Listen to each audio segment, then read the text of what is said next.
দেখবেন আপনার ধানের শীষে স্লোগান দিচ্ছে, কিন্তু ভোট কিন্তু শাপলাকলিতেই দিবে ইনশাআল্লাহ। চাঁদাবাজদের প্রশ্রয় দিবে, চাঁদাবাজদের শেল্টার দিবে। বিএনপি আর ওই অবস্থানে নাই। বিএনপির অনেক মানুষ আছে, অনেক অনেক মানুষ আছে আমাকে ব্যক্তিগতভাবে পছন্দ করে, এবং আমি বিশ্বাস করি তারা ধানের শীষের রাজনীতি করলেও ভোটটা তারা শাপলাতে দিবে। একই সাথে সাথে অন্য রাজনৈতিক দলের যারা আছে তারা আমাকে এলাকার ছেলে হিসাবে, রিয়াজউদ্দিনের ছাত্র হিসাবে, আমি উপজেলার সন্তান হিসেবে, রসুলপুরের সন্তান হিসেবে, নদীর ওই পারের সন্তান হিসেবে, নদীর এই পারে আমার থাকা, আমি প্রত্যেকটা ইউনিয়নের সাথে আমার ব্যক্তিগতভাবে যে সম্পর্ক, সেই সম্পর্কের কারণে মানুষ আমাকে গ্রহণ করে নিয়েছে, ইতিমধ্যেই গ্রহণ করে নিয়েছে, এবং সেটির বহিঃপ্রকাশ সেটি ঘটবে 12ই ফেব্রুয়ারি। আমি আপনাদের কাছে চাঁদা নিতে কোনোদিন, আমি গত 1.5 বছরে যাই নাই, কোনোদিন যাবো না। গত 1.5 বছরে চাঁদা কারা আপনাদের কাছে নিতে গিয়েছে আপনারা তাদেরকে দেখেছেন, এবং তাদের ভয় পেয়ে গিয়েছে, এবং ইতিমধ্যে আপনারা তাদেরকে বলতে শুনবেন যে আমরা গত 1.5 বছরে চাঁদার কারণে আমাদের ভোট কমে যাচ্ছে, কিন্তু আমরা কারো কাছে 100 টাকার জন্য যাই নাই, কিন্তু আমরা ভোট পাওয়ার জন্য আপনাদের কাছে আমরা ভিক্ষা চাইবো প্রয়োজনে। এবং কারা আমাদের সাথে আছে, সমাজে শিক্ষিত, মার্জিত, ভদ্র, যারা ইতিবাচক পরিবর্তন চায়, বিভিন্ন নানা শ্রেণী পেশার মানুষ, রেমিটেন্স যোদ্ধা আমাদের পাশে আছে। অপরদিকে দেখবেন অন্যদিকে কারা আছে, দেখবেন মাটি কাটার সাথে যারা জড়িত, মাটি খুর, যারা চাঁদাবাজ, যারা মামলাবাজ, যারা দীর্ঘ 1.5 দশকের বেশি সময় ধরে যারা সিএনজি স্ট্যান্ড দখল করেছে, যারা অ্যাম্বুলেন্সের টাকা খায়, যারা জমি দখল করে, যাদের মনে ইতিমধ্যেই ভয় ঢুকে গিয়েছে, যারা ঋণ খেলাপি, যারা রাষ্ট্রের অর্থ মেরে দিয়েছে, যারা রাষ্ট্রের অর্থ বছরের পর বছর রাষ্ট্রের অর্থ যারা দিচ্ছে না, ওইসব মানুষ একটা পক্ষে রয়েছে। আপনারা কাকে নির্বাচিত করবেন তার অর্থের উৎস সম্পর্কে আপনার জানা উচিত। আপনার আমার অর্থের উৎস আপনারা জানার জন্য, আমি কোন জায়গা থেকে আমি ইনকাম করি সেটা জানার জন্য আপনারা আপনাদের মোবাইল থেকে আপনারা গুগলে সার্চ করবেন www.acs.com। এসিএস দিয়ে acs.com দিলে আপনি সার্চ করলে আপনি পেয়ে যাবেন, অথবা SOE.com দিয়ে আপনি সার্চ করলে, স্কুল অফ এক্সিলেন্স সার্চ করলে আপনারা পেয়ে যাবেন। আমার ওখানেই এই বছরের যে আয় হয়েছে সেটি আপনারা দেখতে পারবেন। আমি আমার রিটার্ন জমা দিয়েছি, আপনারা সেটিও চাইলে দেখতে পারবেন। এবং আপনারা ইউটিউবে যদি সার্চ করেন, যে আমার ক্লাস লিখে সার্চ করেন, সেখানেও আমার ক্লাস পেয়ে যাবেন, এবং সেখানে কোর্সের অ্যাডভার্টাইজ করা আছে, সেটিও আপনারা পেয়ে যাবেন। সেটি দিবালোকের মতো স্পষ্ট এবং স্বচ্ছ। তবে একটা অংশ লিখতেও পারে না, একটা অংশ আছে যারা 2 লাইন বাংলাও লিখতে পারে না, 2 লাইন ইংরেজিও লিখতে পারে না, তারা অবশ্যই এগুলো দেখতে পারবে না। কারণ তারা জীবিকা নির্বাহ করে নদীর মাটি কেটে, যারা জীবিকা প্রত্যেকদিন বর্ডারে যায় ইয়াবা সেবন করতে, এবং নেতার সাথে বসে যারা মাদক সেবন করে, এদের এই যে একটা বুদ্ধিবৃত্তিক যে যতটুকু প্রয়োজন, যে এইটা বোঝার জন্য, এটা এক লাইন একটা পেজ ইংরেজিতে পড়ার জন্য যতটুকু সামর্থ্যের প্রয়োজন, তাদের নেতাকর্মীদের এই জায়গাটা নেই। তো আমি আপনাদেরকে বলবো, আমাদের নেতাকর্মীদেরকে বলবেন, আপনাদেরকে পরে শোনাই দিবে কিভাবে আসলে এই যে অর্থের উৎসটা আপনাদেরকে শোনাই দিবে। যদি না বুঝেন তাহলে বাংলায় এটাকে ট্রান্সলেট করে দিবে, তাহলে যেন আপনাদের বুঝতে সুবিধা হয়। এবং এখানে আপনারা যারা আছেন, কাঁচা বাজার দখল করেছেন, যারা নিজের পেশা নাই, নিজের নির্দিষ্ট কোনো পেশা নাই, যাদের পেশাই আরেকজনের জমি দখল করা, যারা তাদেরকে দেবিদ্বারবাসী আবার প্রতিহত করবে, দেবিদ্বারবাসী প্রতিহত করবে। এবং মাথায় রাখুন, আপনার দল আপনাকে প্রতিহত করবে। আপনি যদি মনে করে থাকেন আপনার দল আপনাকে সমর্থন দিবে, বিএনপি আর ওই অবস্থানে নাই, বিএনপি আর ওই জায়গায় নাই যে চাঁদাবাজদের প্রশ্রয় দিবে, চাঁদাবাজদের শেল্টার দিবে। আমি বিশ্বাস করি, আমি আস্থা রাখি, দেখবেন আপনার ধানের শীষে স্লোগান দিচ্ছে, কিন্তু ভোট কিন্তু শাপলাকলিতেই দিবে ইনশাআল্লাহ। তাদেরকে তো দেশের মানুষ 1971 সালেই দেখেছে। কিছু কিছু মানুষ বা কোনো কোনো গোষ্ঠী ইদানিং বলতে শুনেছি, বা বিভিন্ন জায়গায় কেউ কেউ সোশ্যাল মিডিয়ায় বলে যে অমুককে দেখলাম, তমুককে দেখলাম, তমুককে দেখলাম, এবার অমুককে দেখুন। যাদের কথা বলে অমুককে দেখুন, প্রিয় সহকর্মীবৃন্দ, তাদেরকে তো দেশের মানুষ 1971 সালেই দেখেছে। 1971 সালে তারা তাদের নিজেদের স্বার্থ রক্ষার্থে কিভাবে লক্ষ লক্ষ মানুষকে হত্যা করেছে, ঠিক যেভাবে পতিত স্বৈরাচার পালিয়ে যাওয়ার আগে হাজারো হাজারো মানুষকে হত্যা করেছিল ক্ষমতা ধরে রাখার জন্য।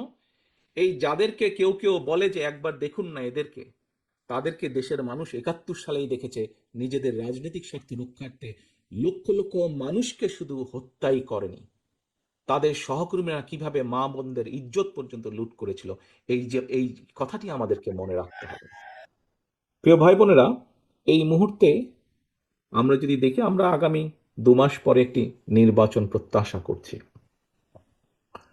এই দেশটি গত 16 বছর যেই স্বৈরাচার পালিয়ে গিয়েছে, যেই স্বৈরাচারকে বাংলাদেশের জনগণ বিতাড়িত করেছে আন্দোলনের মাধ্যমে, সেই স্বৈরাচার এই দেশের প্রত্যেকটি ক্ষেত্রকে কিভাবে ধ্বংস করে দিয়ে গিয়েছে, এটি আমরা জীবনের পরতে পরতে অনুভব করতে পারি। কিভাবে দেশের অর্থনৈতিক ব্যবস্থা ভেঙে দিয়ে গিয়েছে, কিভাবে দেশের আইন শৃঙ্খলা ভেঙে দিয়ে গিয়েছে, কিভাবে দেশের শিক্ষা ব্যবস্থাকে ধ্বংস করে দিয়ে গিয়েছে, কিভাবে দেশের স্বাস্থ্য ব্যবস্থাকে ধ্বংস করে দিয়ে গেছে, কিভাবে দেশের প্রাকৃতিক অবস্থাগুলোকে, নদী নালা খাল বিল বন জঙ্গলকে ধ্বংস করে দিয়ে গিয়েছে, কিভাবে দেশের কৃষি, যেটাই বলি না কেন, সব কিছুকে যেভাবে ধ্বংস করে দিয়ে গিয়েছে, এর ভুক্তভোগী কিন্তু এই দেশের মানুষ। এখন একটি রাজনৈতিক দল হিসাবে এবং এই মুহূর্ত পর্যন্ত আত্মবিশ্বাসের সঙ্গে আমরা বলতে পারি বাংলাদেশের জনপ্রিয় রাজনৈতিক দল হিসাবে বিএনপির দায়িত্ব হচ্ছে দেশকে সঠিকভাবে পরিচালনা করা। দেশের মানুষ যখন বিএনপিকে দেশের দায়িত্ব পরিচালনার দায়িত্ব দেবে। প্রিয় ভাই বোনেরা, যেদিন স্বৈরাচার পালিয়ে যায়, আমাকে মহাসচিব সাহেব তখন ফোন করলেন। ফোন করে বললেন যে জাতীয় সরকার গঠিত করলে ভালো হয় কিনা, অথবা আমরা জাতীয় সরকারে যাব কিনা। তখন বিভিন্ন রকম একটা হেফাজত কন্ডিশন। আমি তখন বলেছিলাম যে আমরা জনগণের রায় মাথা পেতে নেব, আমরা জনগণের কাছে যাব, আমরা জনগণ যে সিদ্ধান্ত দিবে তাই আমরা মাথা পেতে নেব। কাজেই আমি সেই মুহূর্তে মনে করেছিলাম যে জাতীয় সরকারে আমরা যাব না। আমাদের লক্ষ্য, আমাদের উদ্দেশ্য সবকিছু নিয়ে আমরা জনগণের সামনে দাঁড়াবো। আমরা স্লোগানে বলি যে জনগণই আমাদের সকল ক্ষমতার, রাজনৈতিক ক্ষমতার উৎস। কাজে জনগণই যদি আমাদের রাজনৈতিক ক্ষমতার উৎস হয়ে থাকে, তাহলে কেন আমরা জনগণের সামনে গিয়ে দাঁড়াবো না? আমাদের লক্ষ্য বলবো দেশকে নিয়ে, জনগণকে নিয়ে, আমাদের উদ্দেশ্য বলবো দেশকে নিয়ে, জনগণকে নিয়ে, এবং জনগণ যে সিদ্ধান্ত দেবে আমরা মাথা পেতে সে সিদ্ধান্ত নিব। প্রিয় ভাই বোনেরা, তোমাদের নিশ্চয়ই মনে আছে আজকে থেকে প্রায় 3 বছর আগে বাংলাদেশে তখনও স্বৈরাচার বিপুল দাপটে এই দেশকে, দেশের মানুষের বাক স্বাধীনতার গলা টিপে রেখেছে, দেশের মানুষের রাজনৈতিক অধিকারের গলা টিপে রেখেছে। কিন্তু সেই রক্তচক্ষুকে উপেক্ষা করে আমরা দেশের মানুষের সামনে সংস্কার প্রস্তাব দিয়েছিলাম, যেটি 31 দফা হিসাবে পরিচিত সকলের কাছে, তাই নয়? মনে আছে নিশ্চয়ই তোমাদের।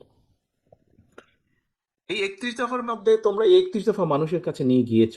আজকে আমরা 31 দফার ভেতর থেকে বিভিন্ন শ্রেণীর মানুষের কিভাবে আমরা ভাগ্যের পরিবর্তন ঘটাতে পারি, সংক্ষেপে তোমাদের সামনে আজকে 8টি সাবজেক্ট উপস্থাপন করা হয়েছে। এর মধ্যে আছে, এখানে এক বোন বলেছে, আহ, সে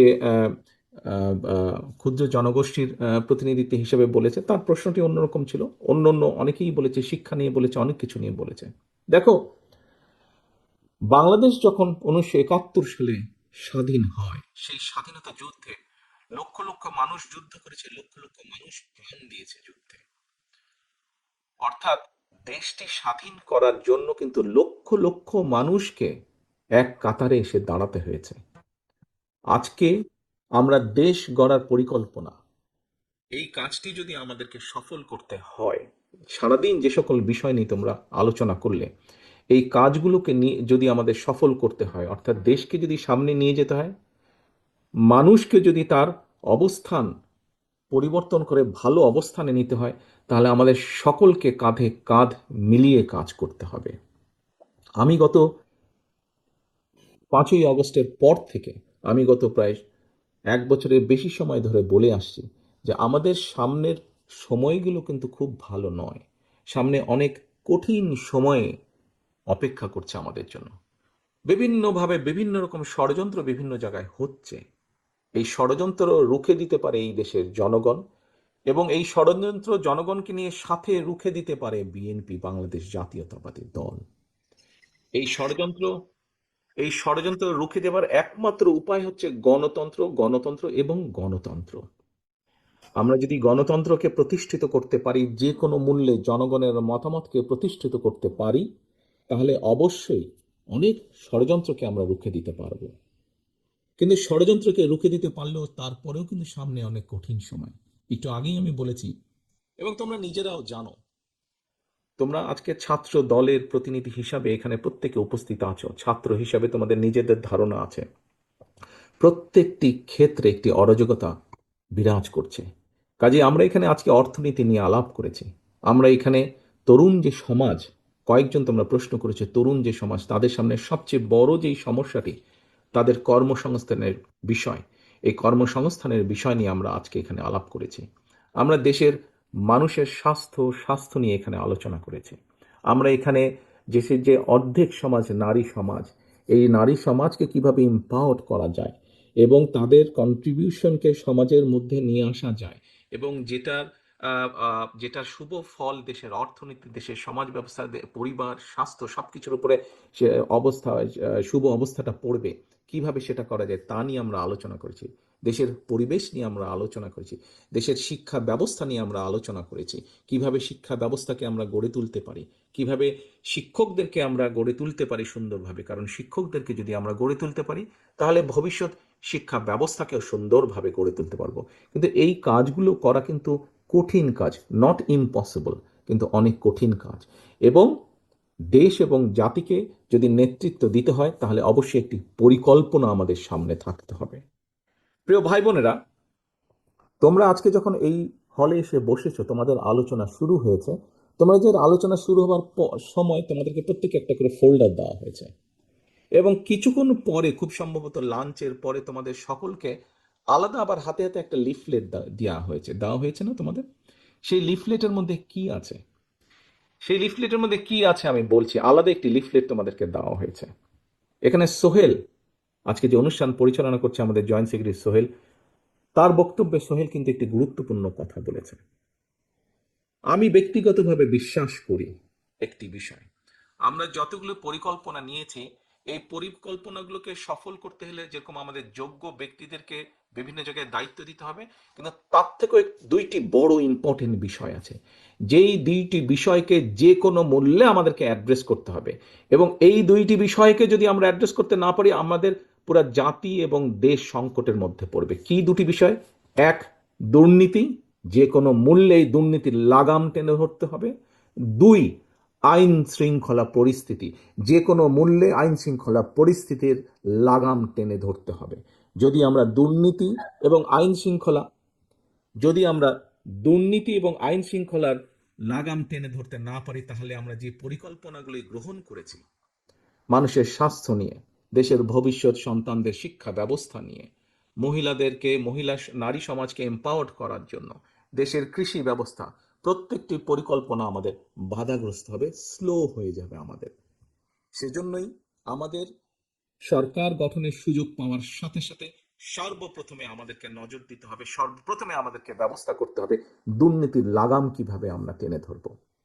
প্রিয় ভাই বোনেরা, তোমাদের হাতে যে লিফলেটটা দেওয়া হয়েছে, এই লিফলেটের মধ্যে একদম তথ্য দিয়ে উপস্থাপন করা হয়েছে যে বিএনপি 2001 সাল থেকে 2006 সাল পর্যন্ত যখন দেশ পরিচালনার দায়িত্বে ছিল, তার আগে এই যেই স্বৈরাচারকে বিদায় করা হয়েছিল, সেই স্বৈরাচার যখন দেশ ক্ষমতায় ছিল, সেই সময় কিভাবে তারা দুর্নীতিতে দুর্নীতি ছুঁয়ে ফেলেছিল দেশকে, এবং 2001 সালে দায়িত্ব পাবার পরে কিভাবে খালেদা জিয়ার সরকার ধীরে ধীরে ধীরে ধীরে দুর্নীতির অবস্থার উন্নতি ঘটিয়েছিল, দুর্নীতি থেকে ধীরে ধীরে কিভাবে দেশকে বের করে নিয়েছিল, একটি আন্তর্জাতিক সংস্থার